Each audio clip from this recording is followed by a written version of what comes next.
제레미야가 2장 1절에서 4절까지 말씀 묵상하겠습니다. 2장 1절에서 4절까지 말씀입니다. 말씀 읽겠습니다.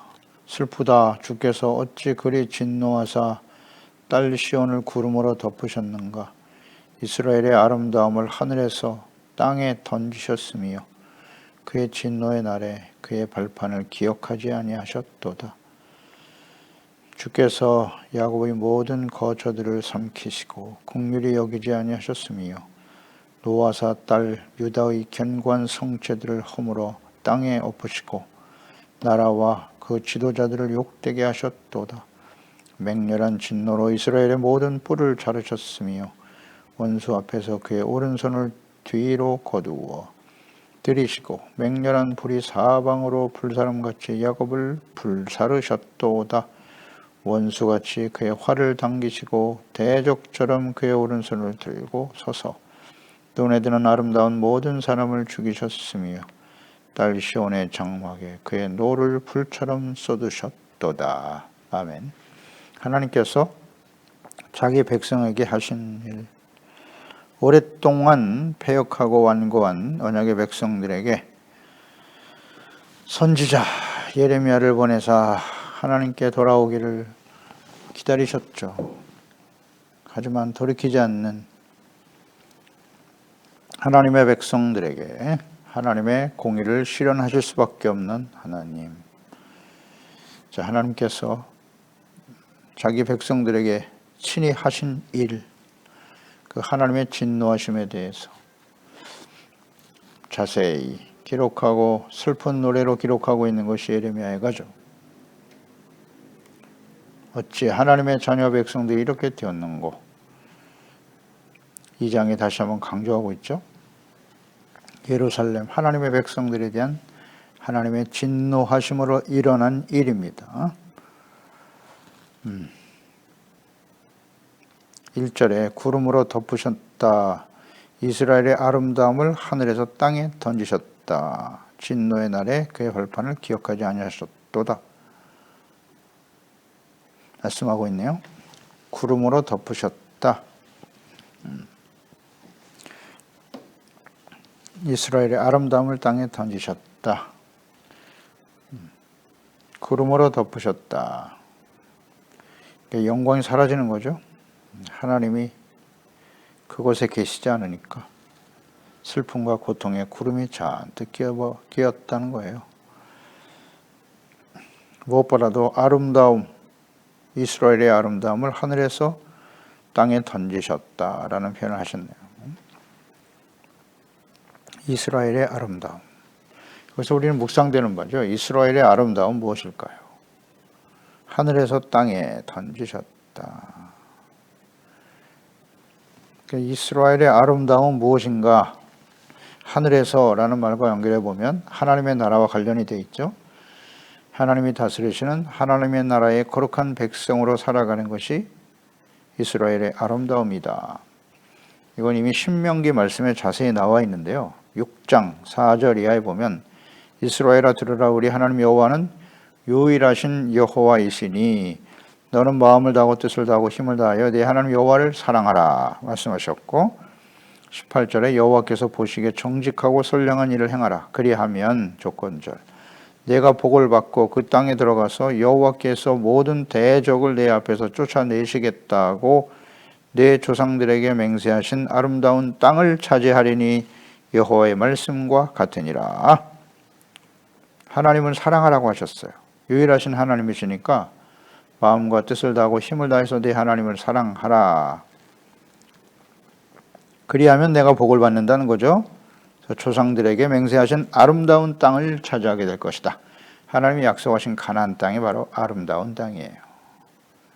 그 아름다운 땅의 의미는 무엇이겠습니까? 어떤 사람에게 주어진다고요? 마음을 다하고 뜻을 다하고 힘을 다해서 하나님을 사랑하는 것이고, 그것은 곧 정직하고 선을 행하는 것이다. 하나님의 계명의 말씀을 잘 듣고 지켜 행하는 것이죠. 그게 조건절입니다. 그럴 때 가나안 땅은 아름다운 땅이 될 수 있는 거예요. 하나님이 다스리시는 왕이 되어 다스리시는 하나님의 나라. 그 말씀을 지켜 순종하는 의롭고 거룩한 하나님의 자녀와 백성들이 사는 땅이 아름다운 땅입니다. 잘 생각해 보세요. 어떤 것이 아름다운 인생일까요? 하나님을 떠난 사람은 아름다운 인생이 없어요. 아름다움을 추구하죠. 하지만 죄악과 불법으로 불의로 가득한 곳에는 절대 아름다움이 있을 수 없어요. 세속적인 아름다움, 모양은 화려하죠. 그러나 그 안에는 온갖 불의와 정욕과 죄악으로 가득하죠. 거기에 미혹되어 그들을 따라가는 그들의 아름다움, 세속적인 아름다움을 추구하려고 하는 하나님의 자녀와 백성들, 안타깝죠. 어떻게 해야 인생이 아름다워지는 걸까요? 우리 하나님의 자녀들은 잘 알고 있어야죠. 부와 권력과 재물을 얻어서 명품을 걸치고 호의호식하면서 살아가는 것이 아름다운 인생일까요? 중요한 문제입니다. 우리는 하나님의 자녀예요. 영화로우시고 아름다우신 하나님, 세상을 아름답게 창조하셨어요. 그 아름다움은 하나님과의 관계입니다.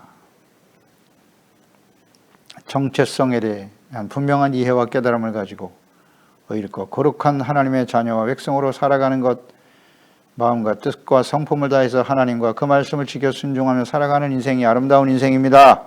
아멘.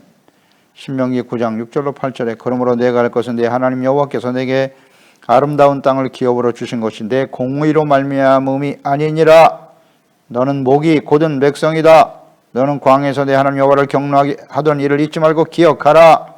내가 애굽 땅에서 나오던 날부터 이곳까지 이르기까지 늘 여호와를 거역하였으되 호렙산에서 너희가 여호와를 경노하게 하였으므로 여호와께서 진노하사 너희를 멸하려 하셨느니라. 잊지 말라는 겁니다. 하나님께서 아름다운 땅, 약속의 땅, 언약의 땅을 기업으로 주신 것이 내가 공의롭기 때문에 주어지는 것이 아니라는 사실이에요. 공의, 의를 행하는 것이 아름다움입니다. 그러나 그들은 목이 곧은 백성이었다. 광야에서 충분히 보여줬죠, 하나님 앞에서. 그래서 결국 기성세대들은 광야에서 다 죽고 여호수아와 갈렙만 살아남아 아름다운 땅에 들어가게 된 거예요. 아름다운 땅, 아름다운 인생. 신명기 11장 16절 17절에도 너는 스스로 삼가라. 두렵건대 마음에 미혹하여 돌이켜 다른 신을 섬기며 그에게 절함으로 여호와께서 너에게 진노하사 하늘을 닫아 비를 내리지 아니하여 땅이 소산을 내지 않게 하심으로 너희가 여호와께서 주신 아름다운 땅에서 속히 멸망할까 하노라. 아름다운 땅, 약속의 땅, 그것은 하나님의 나라입니다. 하나님이 다스리시는 하나님의 나라예요. 그리고 믿음을 지켜 겸손과 온유함으로 주님을 따르며 섬겼던 하나님 다스리신 하나님의 나라의 백성으로 살았던 사람들이 아름다운 천국에 들어가게 되겠죠. 천국의 아름다움은 요한계시록 21장 22장에 자세히 기록되어 있습니다. 아름다운 천국. 천국은 아름다운 곳이에요. 하나님이 다스리시는 하나님의 나라에 사는 것이 가장 아름다운 인생입니다. 하나님의 거룩한 백성으로 살아가는 것이죠. 그런데 조건절이라는 거 잊지 말고요. 하나님을 버리고 우상을 향해 달려가고 추하고 더러운 세속적인 욕망을 쫓아 세속적인 영화로움에 속아서 하나님의 말씀을 버리고 우상을 따라갑니까? 그러면 어떻게 된다고요? 아름다운 땅에서 속히 멸망할 것이다. 이게 성경 전체가 우리에게 주는 말씀인데요. 하나님의 뜻인데요. 하나님과 말씀을 버리고 돌이키지 않는 구원받은 언약의 백성. 구원받았잖아요. 언약의 백성이죠. 아브라함과의 언약의 말씀이 애굽에서 고통받는 하나님의 백성들을 구원하심으로써 성취되죠. 이 구원받은 언약의 백성들을 하나님이 버리셨다. 하늘에서 땅에 버리셨다는 거예요. 더 이상 아름다운 인생이 아니라는 거죠. 그러니까 황폐하게 되는 거예요. 이방인들에게 짓밟히는 거죠. 매우 중요합니다. 이거 아름다움에 대한 인식이 분명히 있어야 돼요. 진정한 아름다움이란 무엇이냐? 어떤 것이 아름다움인가요? 미에 대한 분명한 깨달음. 다 사람들은 아름다움을 외모에서 찾으려고 하고, 부와 재물, 그것으로 외모를 아름답게 꾸미고 크고 화려한 집을 짓고 그렇게 사는 것이 아름다운 인생인가요? 안타깝네요. 하나님을 모르는 사람은 어쩔 수 없어요.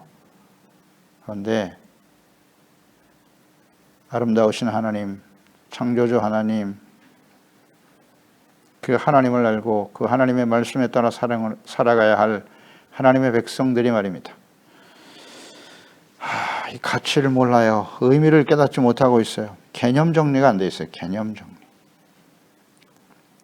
누가복음 21장 31절에 이와 같이 너희가 이런 일이 일어나는 것을 보거든 하나님의 나라가 가까이 온 줄을 알아라. 내가 진실로 너에게 말하노니 이 세례가 지나가기 전에 이 모든 일이 이루어질 거야.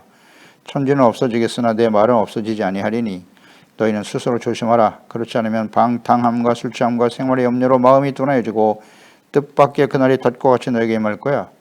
이날은 온 지구상에 구하는 모든 사람에게 임할 것이다. 벌이잖아요. 하나님께서. 예수 그리스도를 보내사 죄사함 받고 의롭다함을 얻고 영원한 하나님의 자녀가 되게 하셨잖아요. 그런데 이들이 하나님을 버려요. 내 말씀은 없어지지 않는다고 하셨는데 하나님의 말씀을 버리는 것이 하나님을 버리는 거죠. 그래서 어떻게 해야 돼요? 조심하라 그러잖아요. 너희는 스스로 조심하라. 그렇지 않으면 조건절, 방탕, 술 취함, 생활의 염려로 마음이 어두워지고 둔해질 것이다. 어떤 것이 진정한 아름다움인가? 세속적인, 썩어져 버릴 아름다움. 이것을 추구하는 사람들은 덫과 같이 너에게 임한대요. 그날이. 이날은 온 지구상에 거하는 모든 사람에게 임할 것이다. 예수님의 재림과 마지막 심판. 진정한 아름다움은 무엇인가? 2절 주께서 야곱의 모든 거처를 삼키셨다. 긍휼히 여기지 아니하셨다. 모든 거처를 진노의 불로 삼키시고 긍휼히 여기지 않으셨다는 거예요. 하나님과의 올바른 관계 속에서 의와 거룩함으로 하나님의 자녀와 언약의 백성으로 살아가야 될 하나님의 백성들이 진정한 아름다움을 버리고 그 하나님께 돌아오지 않음으로써 하나님께서는 모든 거처를 삼켜버렸다. 긍휼히 여기지 않으셨다. 불로 삼키셨죠. 진노의 불로 임하게 된 것이고 중요한 것은 긍휼히 여기지 않으셨다는 거예요. 자, 이 모든 일을 행하신 분이 누구라고요? 주께서, 여호와께서, 하나님께서. 우리는 2장에서 계속 보게 될 거예요. 이 일을 행하신 분이 누군가? 주께서 그랬다고요. 주께서 긍휼히 여기지 않으셨다는 거예요. 하나님은 긍휼이 풍성하신 분입니다. 긍휼이 한이 없으신 분이에요. 그런데 문제는 하나님의 공의의 심판이 시작될 때는 긍휼이 없는 심판이 될 것이라는 거죠. 자, 이 부분을 잘 이해해야 됩니다. 하나님의 속성은 긍휼인데 왜 긍휼이 없는 심판이 하나님의 백성들에게 임했을까? 예레미야가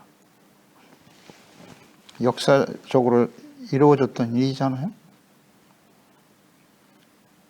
그리고 이스라엘 백성 예수 그리스도를 보내신 하나님, 그 하나님과 보내신 자 예수 그리스도를 십자가에 못 박아버리고 거부하고 복음을 거부하고 예수 그리스도를 거부한 사람들, 하나님의 백성들 어떻게 됐나요? 긍휼이 없는 심판이 임해버렸잖아요. 2000년 동안 나라가 없이 도도. 무슨 의미일까요 이게? 잘 배워야죠. 하나님의 공의의 심판이 시작되면 더 이상 긍휼이 없다는 거예요. 이제 예수 그리스도의 재림과 요한계시록의 마지막 심판 시작되면 긍휼이 사라져요. 아직 기회가 있을 때 하나님께 돌아와야죠. 죄를 인정하고 겸손하고 정직하게 진실되게 애통하며 하나님께 돌아오면 하나님의 긍휼을 맛보게 되겠죠. 용서. 긍휼이 없을 것이라고 이미 여러 번 말씀하셨어요. 예레미야 21장 7절에 여호와의 말씀이니라. 그 후에 내가 유다 왕 시드기야와 그의 신하들과 백성들과 및 이 성읍에서 전염병, 칼, 기근에서 남은 자를 바벨론의 느부갓네살 왕의 손과 그들의 원수의 손과 그들의 생명을 찾는 자들의 손에 넘길 거야. 그가 칼날로 그들을 치되 측은히 여기지 아니하며 긍휼히 여기지 아니하며 불쌍히 여기지 아니하리라. 이것은 하나님의 뜻이죠. 바벨론의 손길이 절대 측은히 여기거나 긍휼히 여기는 일이 없을 것이다. 긍휼이 사라진 하나님의 심판에 대해 말씀하고 있는 거고요. 뭐 이런 내용들이 예레미야 선지자에서 여러 번 우리는 말씀을 묵상했습니다. 에스겔 선지자 역시 마찬가지죠. 심판이 시작되고 포로로 끌려가던 시대에 활동했던 선지자 에스겔 9장 9절 이하에 그가 내게 이르되 이스라엘과 유다 족속의 죄악이 심히 중하다. 그 땅에 피가 가득하며 그 성읍에 불법이 찼나니 이때가 심판이 시작되는 거예요. 이는 그들이 이르기를 여호와께서 이 땅을 버리셨으므로 여호와께서 보지 아니하신다 함이라. 그러므로 내가 그들을 불쌍히 여기지 아니하며 긍휼을 베풀지 아니하고 그들의 행위대로 그들의 머리에 갚으리라 하시더라. 죄악이 가득하잖아요. 그러면서 자신들의 죄에 대해서 철저하게 회개하고 돌이키기보다는 하나님께서 공의로 심판하시는 것에 대해서 뭐라고 말했냐면 하나님께서는 이 땅을 버리셨다는 거예요. 버리셨다는 게 맞는 말이죠. 하나님의 긍휼이 사라지고 하나님의 공의가 시작되는 거니까. 근데 이것을 지금 하나님에 대해서 원망 불평하는 거예요. 자신들의 잘못에 대한 진실한 회개와 돌이킴은 없이 하나님이 왜 하나님의 백성들을 망하게 하시느냐는 거죠. 그러니까 원망하고 있어요. 하나님 우리를 버리셨으니까 우리도 그 하나님을 믿고 의지하지 않겠다는 거예요. 더 이상 하나님을 따르지 않겠다는 거죠. 이런 패역함, 그런 사람들에게 긍휼이 없는 심판이 이루어지게 되더라. 보세요. 나의 생각과 뜻대로 되지 않으면 하나님을 무시하고 멸시하고 버리고 하나님께 원망 불평하는 사람들 오늘날 우리에게 있을까요? 없을까요? 많죠. 많습니다. 우리 자신도 그렇지 않나요?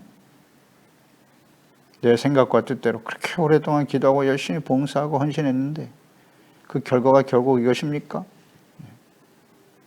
나에게 다가오는 시련과 환난의 의미를 깨닫지 못하고 말이죠. 하나님을 원망하고 불평하고 하나님을 떠나버리는 그런 사람들 많죠. 오늘날도 많아요. 하나님 앞에서 자기 자신의 모습을 발견해야죠. 말씀 앞에서.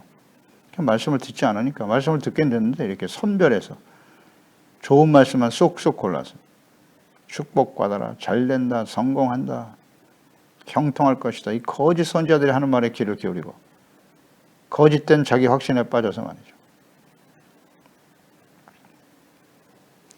편향된 생각을 가지고 성경을 대한단 말이에요. 이런 사람들이 맞을 결과가 이와 같다. 10절에 그러므로 내가 그들을 불쌍히 여기지 않는다 그랬죠. 긍휼을 베풀지 않는다 그랬죠. 에스겔 9장 10절. 행위대로 머리에 감는다. 잊지 말아야 돼요. 이분이 하나님이세요. 이것이 역사적으로 증명이 되었고 예수님 당시에도 그대로 이루어졌고 그 이후에 어떻습니까? 그 이후에도 계속 역사 속에 진행되어 왔지 않습니까? 긍휼이 없는 심판 무섭죠. 또 나라와 그 지도자를 욕되게 하셨다. 치욕거리가 되게 하셨다는 거죠. 나라와 지도자를 욕되게 하셨다. 그 지도자는 그 당시에 기름 부음 받은 자들이잖아요. 왕, 제사장, 선지자 다 부패하고 타락했죠. 그리고 나라, 이스라엘 나라, 뭐 하나님의 나라라고 말하지만 거기는 하나님이 없지 않습니까? 하나님이 왕이 아니시잖아요. 왕이신 하나님의 말씀을 따르지 않죠. 거부하고 우상을 받아들이고 그것이 무슨 하나님의 나라입니까? 우상이 가득한 나라가 무슨 하나님의 나라예요? 예루살렘에 성전이 있고 우리가 언약의 백성이라고요? 크고 화려한 교회가 있고 우리가 구원받은 하나님의 자녀들이 모여 예배드리니 이곳은 하나님의 나라라고요? 진짜 그럴까요?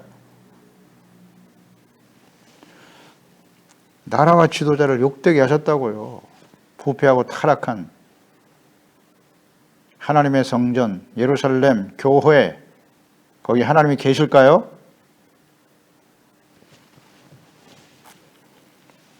나라를 욕되게 하시는 거예요. 왜 교회와 그리스도인들이 세상의 사람들로부터 치욕을 당하고 멸시와 비판의 대상이 되었을까요?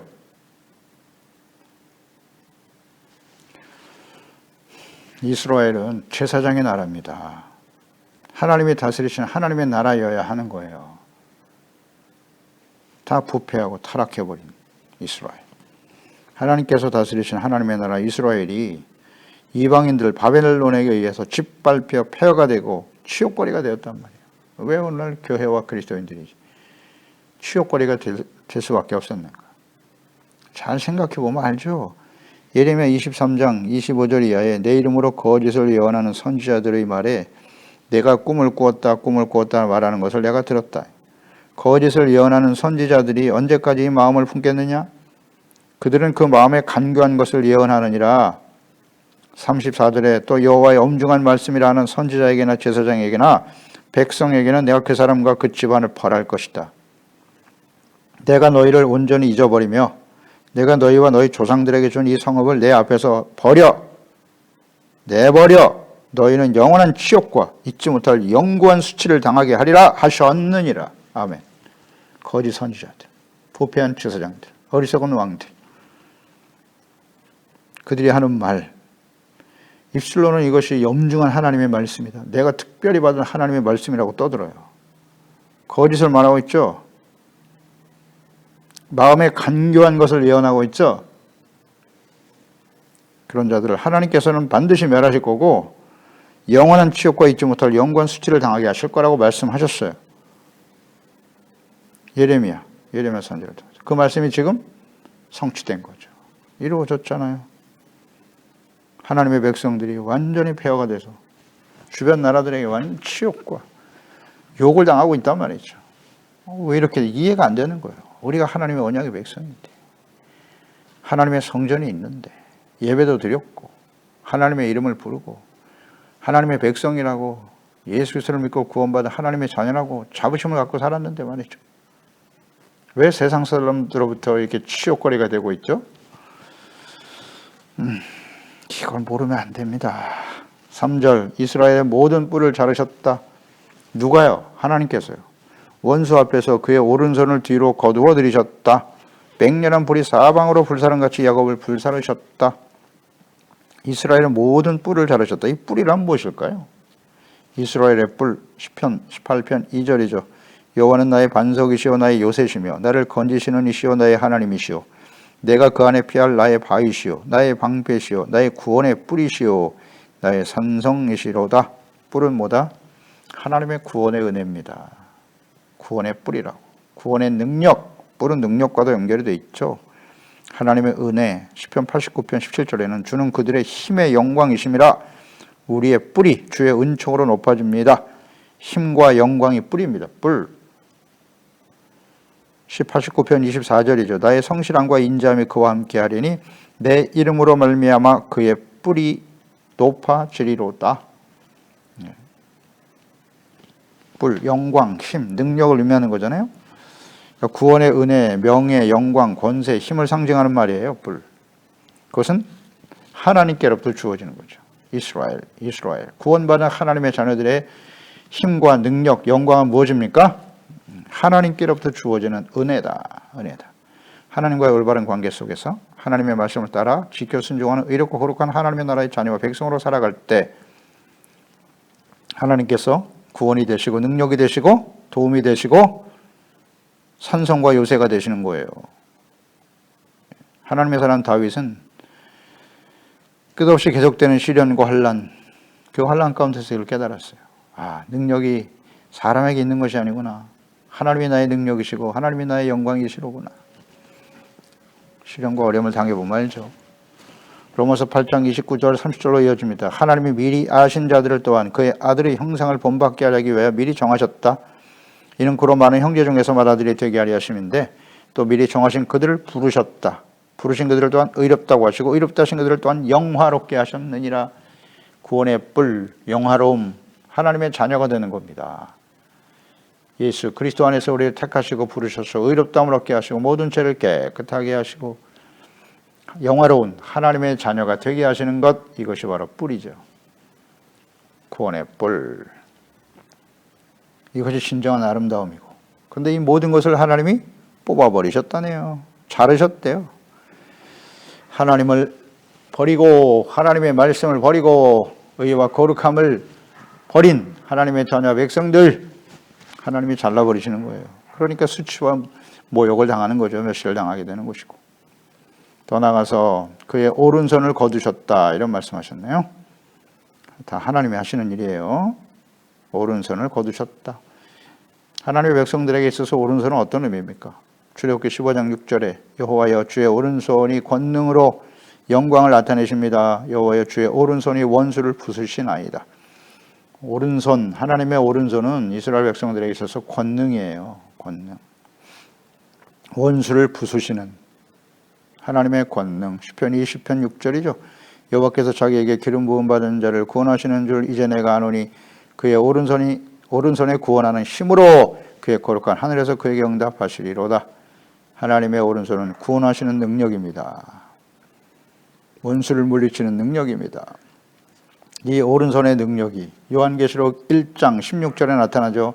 그의 오른손에 7별이 있고 그의 입에서 좌우에 날성검이 나오고 그 얼굴은 해가 힘있게 비치는 것 같더라. 이 그가 누굽니까? 예수 그리스도죠.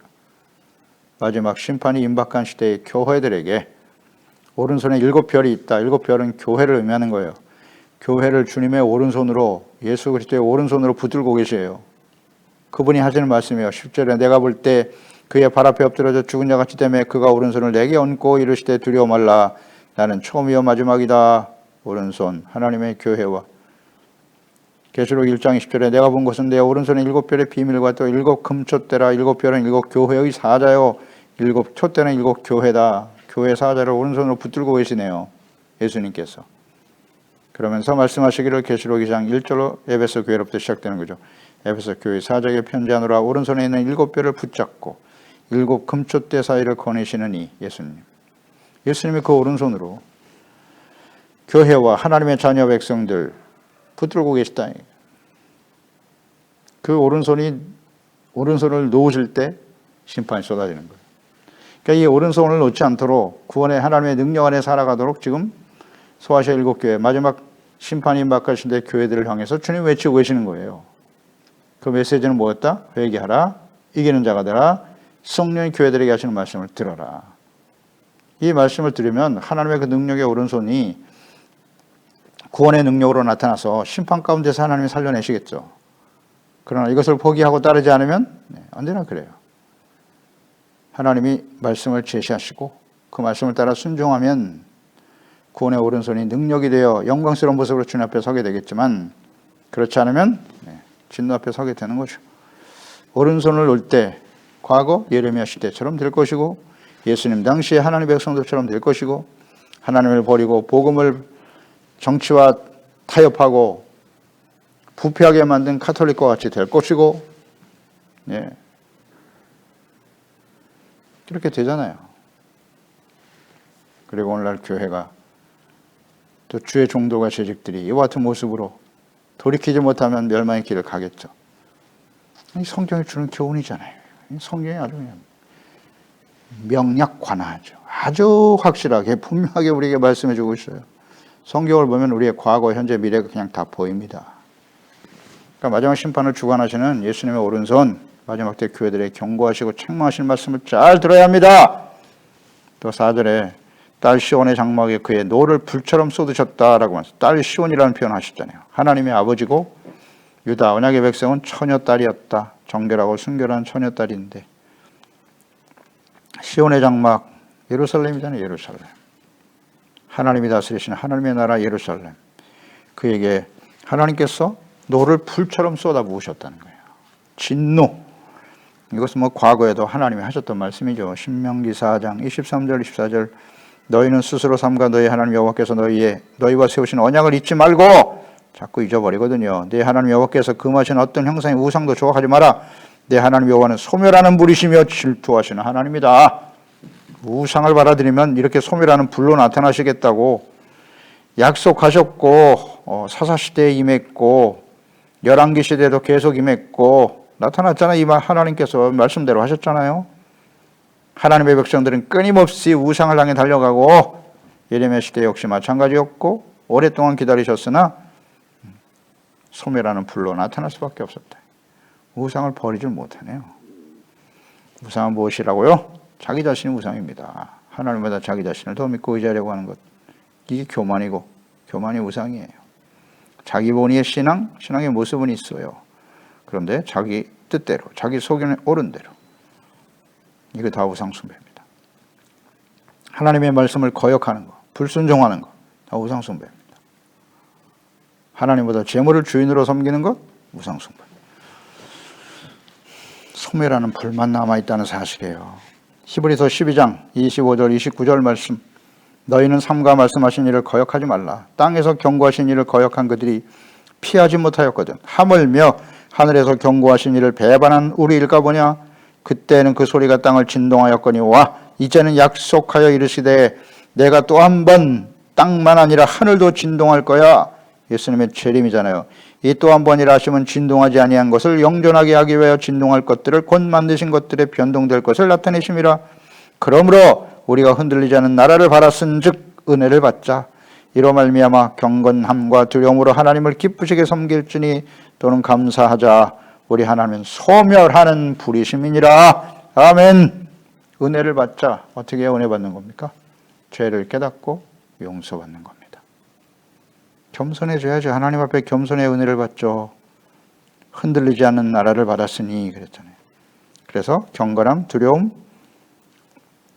기쁘시게 하나님을 섬겨라.